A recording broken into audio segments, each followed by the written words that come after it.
for Jesus Warriors Club. Today's topic is the prostitute woman who was brought before Jesus for stoning. This is a story that we were told from childhood. It's a story of forgiveness, of this woman who was caught in the act and brought by people before Jesus to be stoned. And these men who came to stone her asked Jesus questions. The law of Moses says that when a woman is caught in adultery or fornication or prostitution, she should be stoned to death. What do you say? And Jesus wrote on the ground and told them, let the one without sin stone her. And no one stoned her because everybody walked away and went away. That is the story we have. It is a story we like. It happened outside the Herodian temple. The prostitute woman forgiven, thankful to God, thankful to Jesus for forgiveness. It is a story I have taught. It is a story I will teach. It is a story I am teaching now.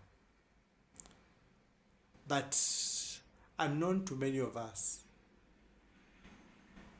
this was also a story that was just being told in England and Europe when the first Bible was written.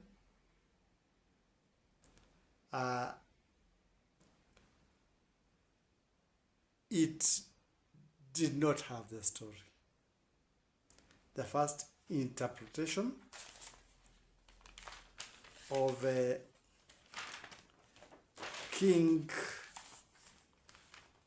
first king who interpreted the Bible in England, and then later the King James Bible that was written. It did not have that story. But the story was very appealing, very educative, very good. And the people at that time thought it good to put that story in the Bible. It has played a very big part in teaching forgiveness, in teaching morals, in teaching that we are not all clean. We should not blame others before we blame ourselves, because we are all sinners.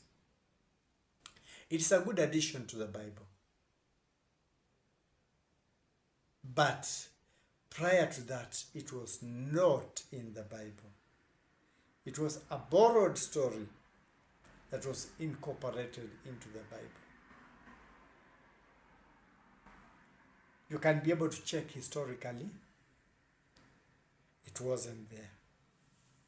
Why am I saying this? I'm saying this to give us courage. I've always been talking about faith.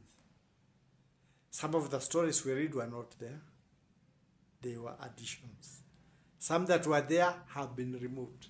It's not only the Bible, it's in all religious books.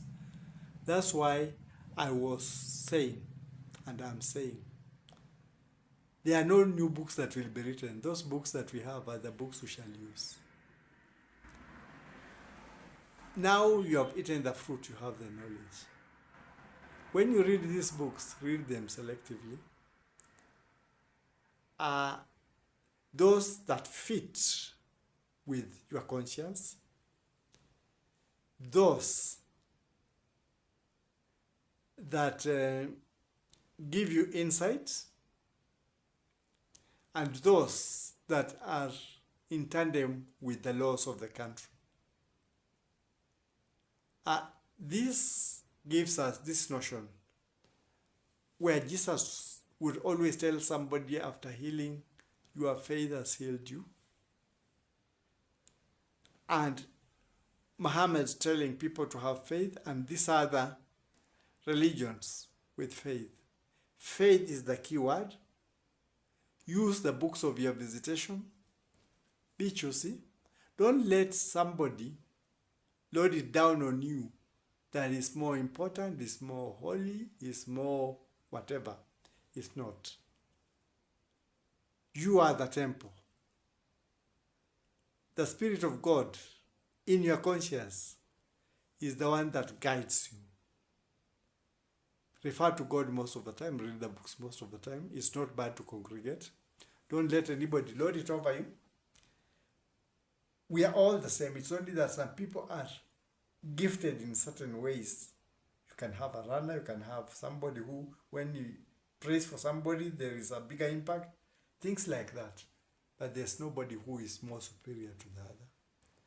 And always remember, you are the temple of the Lord. Do not value yourself too high. That's what many of us have been doing. That I belong to this denomination. So people from the other denomination are useless. They never go to heaven. They will never. We say those things. That is overvaluing ourselves. Don't value yourself too low. There's no religion that is better than the other. Read whatever is there, according to your callings, according to your visitation. If you are Christian. If you are a Muslim. Read the books that are within the Bible and those that were removed from the Bible. There are some gems outside the Bible. Pick what would fit with you. Pursue that. Believe in God. Pray. Sometimes interrelate and associate with others. But you should know that it's not only when you are in a group that you can reach God.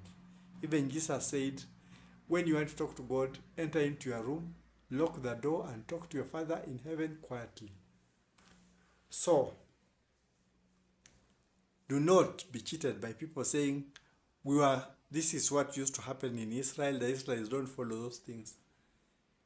Things of Levites, there are no Levites in Israel. They are rabbis. So somebody should not load it down over you that he is now a Levite because he believes in those things. Those many things of I don't know how many percent, how many what. If you want to help the church, give offering sometimes. If you will be in the church, if you will be in the temple, or you can pray at home. But those many conditions that you are being given were made for control. You have realized some of the books were not there, how they came in. There are many more other things that are not necessary because I'm talking of faith, but there are many that were added and many that were removed and many that don't tally the way we talk about them. But the important thing here is faith. You have faith. Read those that go with whatever you want and avoid people who control you. Because when it comes to the spiritual things of life, you are the temple. Do not be cheated to take loans to give to people that they'll multiply. Do not be given many monetary conditions. Give what your heart is willing. But no, it's not binding as per those writings. There are some material that were written for control. Believe in God. Have faith. The battle here is faith. Believe in your visitation. Have faith. And then let your conscience and the law guide you. That is all I can advise you after eating the fruit. That's my take for now.